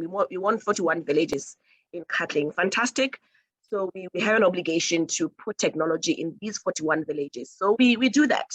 And then part of the obligation was that you must also create what we call telecenters, and we call them telecenters. We later call them Gizon centers. So these are community initiatives that are led by entrepreneurs in that village. So we have to build 41 telecenters in each village, which will be run by a young person to continue providing telco services beyond us providing the technology, because we obviously didn't have presence there from a store perspective. Anyway, we did build the 41. It was part of the contract. But when you got back now to the numbers, those villages were contributing to the bottom line. We thought we were just doing it to fulfill an obligation, but now they'll contribute to the bottom line. So we said, okay, let's continue with the telecenters. As I speak now, we have 110 telecenters run by young people. But before I go there, when you got to the last village where we're supposed to put technology in, it's called Ramotlabaki. I'm mentioning it not because Kemokhatla, but because this has actually happened. So we got to Ramotlabaki. This is 2009. And if you remember, Umpile, there were those devastating floods that happened in 2009. So we get there, we're talking technology. Yes, we brought you a tower. And the villagers were just looking at us. We don't have houses. Why are you talking about technology? We don't have a place to stay. I mean, my priority right now is not making a phone call. My priority is, where am I going to sleep? So that also prompted us now to think about what else can we do? We cannot just come there and talk complicated English of technology when people don't have anywhere to sleep. So we started another project, which is called the Mascom Housing Project. We built 7 houses in Ramotlabaki, but then decided decent housing is necessary all over the country. As I speak now, we built 43 houses. I could go on. I think for me, what I'm trying to point is it snowballs. And you may start with something that is commercially driven or not so commercially driven, but as you get into an area, you realize the reality of what people are living through. And you cannot just go there and talk about technology and talk about what you do as a service provider. You have to live the reality of those people. We have to realize that people need decent accommodation, people need decent living. Beyond that, we've got young entrepreneurs who can do more in the communities. Right now, as I spoke about the 110 kids on centers that are across the country, they are creating value for their families. So it's not just about the one individual who's running that. Huiza talked about it. So it's about that family. And Mabu will be happy to know that most of these are owned and run by women. Actually, those are the most profitable that are owned and run by women. But the dynamics is that you may start from a position of delivering your obligations as a company. But when you get to the reality, you realize that it is much, much more beyond what you need to do as a service provider. It is about what Sean talked about, the community, what is the need, and the need at that point beats what you are providing as a service. Thanks. Thank you so much, Tebi. So very profound. I cannot make a phone call if I don't have a place to stay. So seeing that through shared value, when you're able to answer sometimes to the call of society, you are able to then you get the benefit of driving your mandate as a business. I want you to respond to this before I come to you, Sean, and we're just quickly going to wrap up now. You represent especially young people in this conversation. How will young people feel the winds of shared value when Tebogo and Bui have cascaded it down from the boardroom right to the street? How will it feel like? What will the wind feel like on the streets? I think right now the conversations has been going on for a long time, and also the message is just one: we need help as young people from corporate. We need corporates to leave their boardrooms and come to the streets to see what we are doing. Take one of our centers in Main Mall, Diamond Square. I'm gonna interject there. You said something very, very profound, and I don't know if I should ask Bui, Sean, and Tebogo. I don't think you meant it figuratively. Leave your boardrooms and get into the streets. Bui, are you guys able to live up to that? Leave the aircons, leave the aircons and get into the streets and understand what the community is going through. Hey, we should walk the talk. Is it too much to ask? It is not at all too much. How do you know what is happening on the road without sit and being there? You know, experience it, he's hit the nail on the head. Absolutely. What it does is the context hits you in the face. And we have this thing called from you to us for you. It's a relational thing. You go out there and you get what the context, the environment of the person is like. They give it back to you and you interrogate it and you give it back to them. It's like you're throwing, a ball. It's a reciprocation, and you cannot reciprocate if you're not willing to get into that small office of a person without an aircon and experience what they're going through. So sorry, Huiz, we interjected you there. Please proceed. How does it feel on the ground? And you've actually brought a very profound thing, the first point there, but please continue to make your point briefly. 100%. Thank you very much. But that's in essence what needs to happen. Most of the successes I have seen myself is corporates that literally had to rebel uncharted, roads. And I would speak with the one that I know. Here, I've been observing what she does. There are many areas in our communities where you wouldn't see corporates saying, we're going to go down that path, but they do get to that path. Hollard Life, for example, they work with us. We were like a program which was just like a group or a bunch of young people who really didn't know what they were doing, which is true. We didn't know what we were doing. We had the passion, we had the idea. We could feel the pain of the people, but we didn't have the technical know-how. We didn't have the resources. We didn't have the expertise to actually do it the right way. But when they came and say, hey, our accounting department is yours, our marketing department is yours, our guys at R&D are yours, everybody, like whole department. So we took our idea of Project 124 and then we put it on their boardroom. And then we took the team and came to the streets where we are doing what we are doing. So it's like a knowledge exchange. We learned how to do the thing the right way. But then the profound thing here is that they learned why we are doing what we are doing because they couldn't understand. And now the other thing that I learned when we were doing this is that Botswana has a lot of great young people who are trying a lot of things for communities, but we are all going to the same corporates. Sometimes they get really confused to know which one do we pick and all of the likes.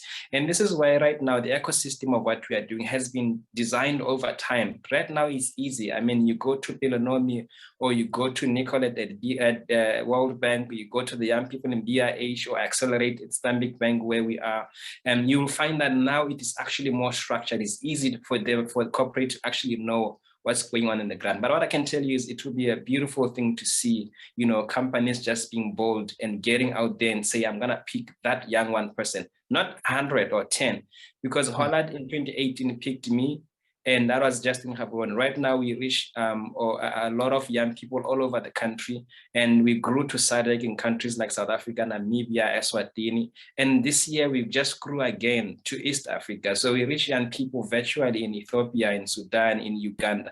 But this is just one company saying, you know what, I don't care what the corporate is going to think of me. I'm going to pick this young man and I'm going to work with him. And the funny thing, I never wrote a proposal. This is the CEO of Holland. I was on BTV, on the news. We're doing a press conference, and she happens to have watched the bulletin when we were talking about Project 124 in 2018. And she decided there and there that this is the one I'm going to work with.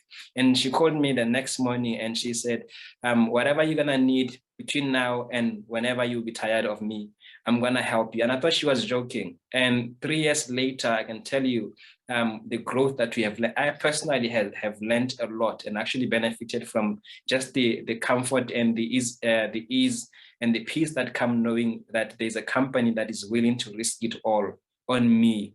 Yeah. When they don't know me, when they don't know anywhere, they can find me, if not my office. But they said, we're going to work with you. And right now, it's not only our success actually in what we are doing, but many other young people. And I think this is going to snowball into any other industry that any corporate picks to help. Absolutely. And you've just concluded it very well there, that when this thing hits the ground, the young people are going to see corporates believing in them. I think you really nailed it there to say they're going to feel that, Orange believes in me, Mascom believes in me, B3 believes in me, FNB believes in me, and so on and so on. So thank you for that, Huizi. Sean, I'm going to pose the last question to you, and then we're just going to do a final round just to take your closing words. The question that I want to pose to you, Sean, is: are there the problem of mental health that I can't hear you say that these are you can't feel it. Able to how is my sound, tech team? Seemed we did lose you as you're asking the question, Mpile. The last right now. Yeah, so maybe let's shift out here and then we can ask the closing statements. Thank you. Not a problem. So Sean, the last question to you there, I just wanted to ask you that is there a target or are there target priorities which you feel that as I've shared, these have got to be our priorities? Our keynote speaker spoke about the need to accelerate the involvement of girls and women and to tap into their resourceful and their energy and so on. What if any would be priority areas that we should focus on briefly?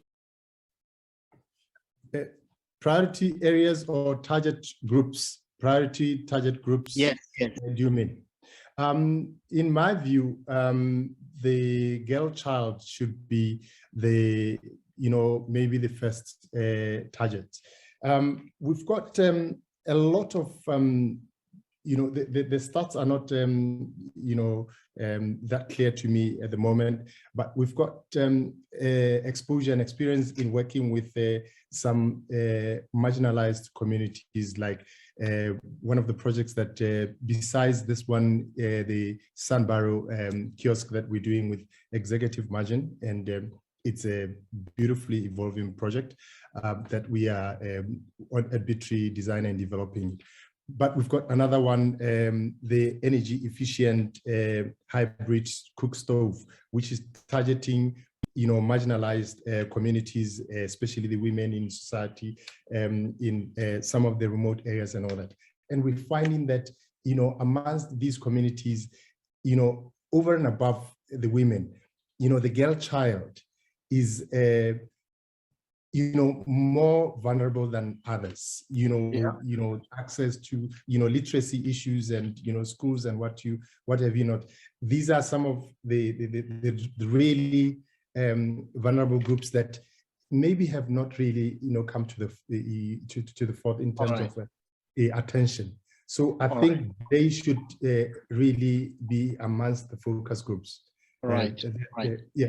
And we've got issues of, we've had issues of, the health aspects of, the quality of the water that is being drank in some of the remote areas and all that. It's got all sorts of issues that lead to all kinds of health issues that we're trying to address through the filtration project, the water filtration project at Bitri.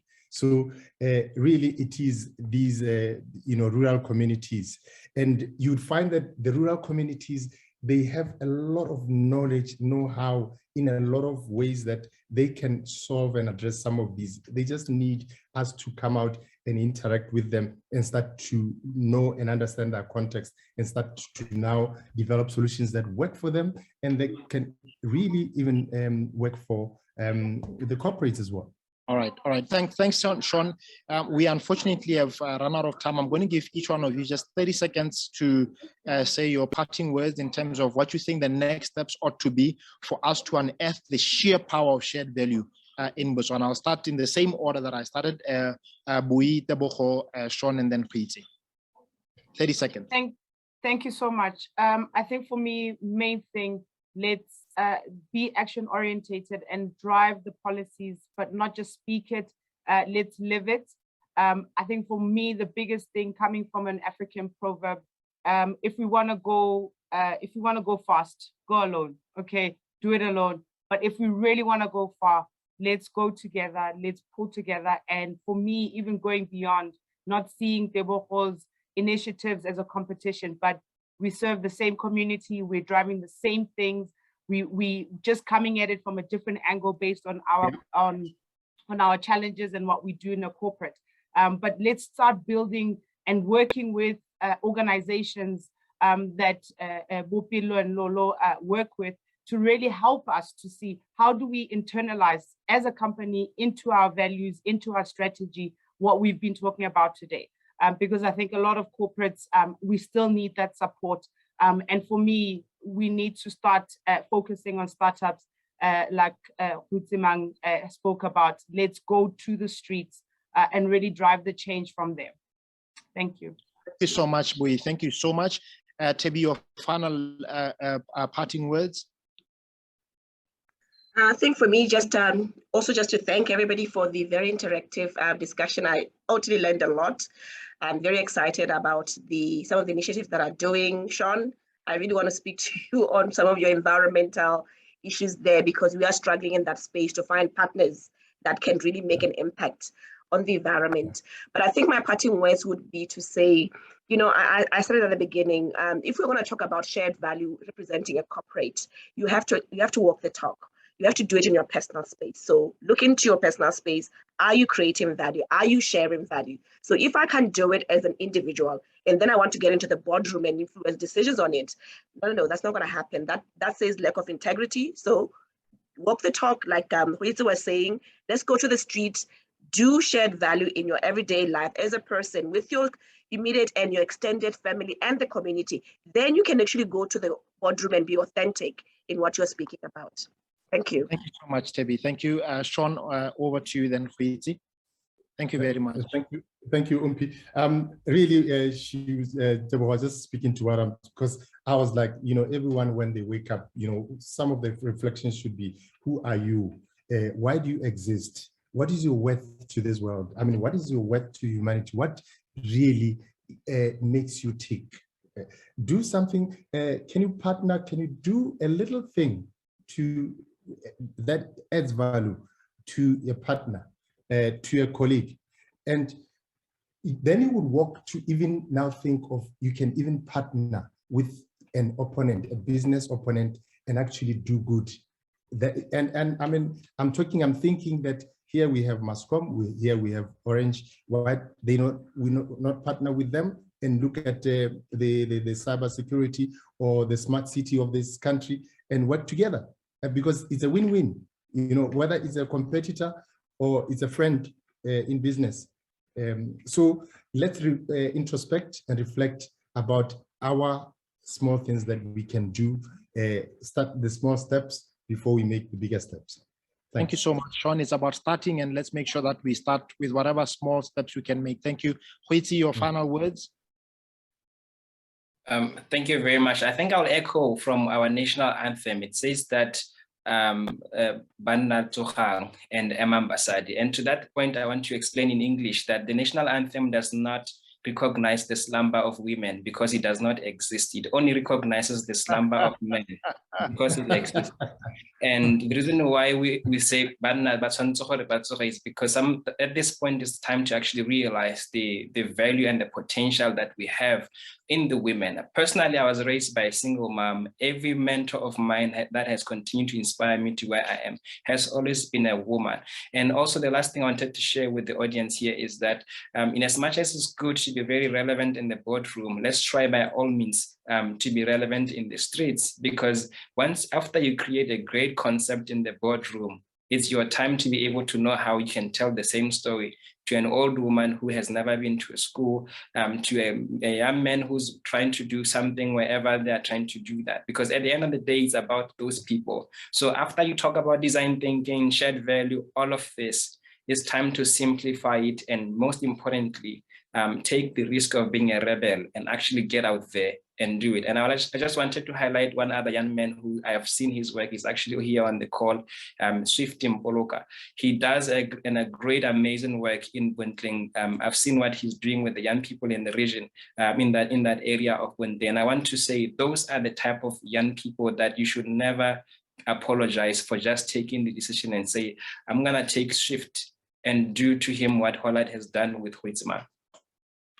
Thank you so much, ladies and gentlemen. It's been a pleasure. I would like to thank you, Tebogo Leboza Sebeho, Chief Communications and Public Relations Officer at Mascom, Buile Makakhanene, Chief Sales Officer at Orange, Sean Molokwane, Design Lead at B3, and Huitsman Kuisafalo, an entrepreneur and founder and CEO of Launchit International. Thank you so very much, ladies and gentlemen.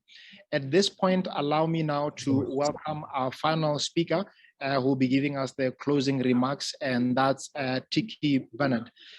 Tiki Bernard is the founder and CEO of both Shift Impact Africa and the Shared Value Africa initiative, and leads the way in bringing the shared value concept to Africa. Tiki is driven by a passion for the shared value business management concept, which is about reconnecting company successes to social progress. She is a valued strategist and business development expert, gold member of GRI, member of the Viga School of Brand Leadership Advisory Committee, member of the Global Shared Value Steering Committee, and member of the Agri-Lux Marketing Advisory Committee, and a board member of the Creatella Impact, an impact investment firm in New York City. And she's a member of the faculty of Strathmore University of Business School. Tiki has extensive experience in the shared value business management concept and advising organizations on its implementation and alignment. She was the co-creator and co-lecturer for the first ever shared value course to be delivered on Africa continent that took place online in September 2020. In 2017, Tiki was nominated for the South Africa Business Women's Association Regional Business Achievers Award in the Social Entrepreneur category. In 2019, Tiki completed the Harvard Business School Creating Shared Value Competitive Advantage through Social Impact course that was delivered by Michael Porter and Michael Kramer. And in 2020 December, she was recognized as one of Africa's women leaders by the World Women Leadership Congress and Awards. At this point in time, I'd like to welcome Tiki to give us the closing remarks. Thank you, Tiki. Over to you.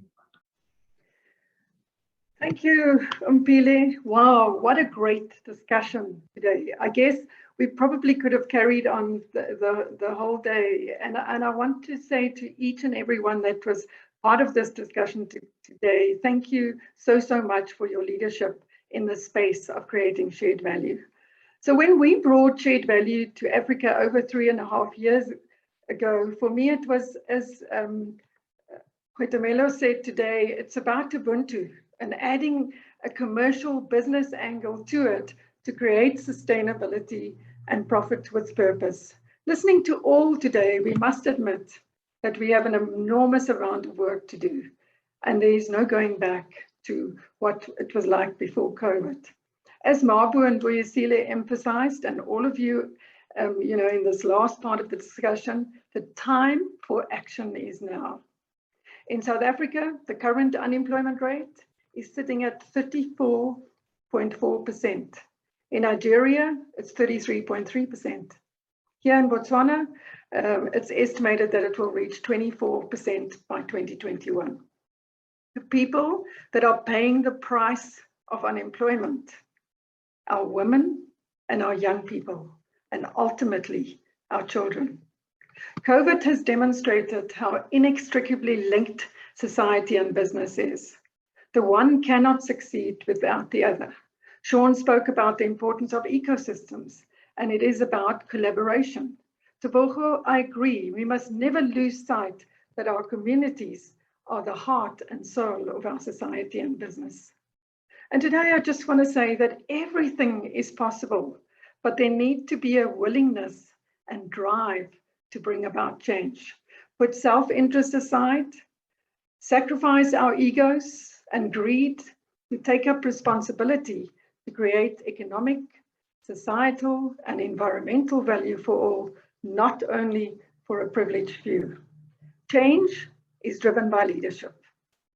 Leadership that is driven by a higher purpose, that don't wait and watch what others are doing. Leadership that is bold and intentional, no matter if you have a small or a large business. As Khwetsemang said, get out of the boardroom and out of your comfort zone and get into the streets. We need bold and intentional leadership addressing societal issues. And in closing, we spoke about gender equality today. And Mabu, I have to say thank you so much for your talk. The biggest game changer from an economic perspective globally and on the Africa continent is gender equality.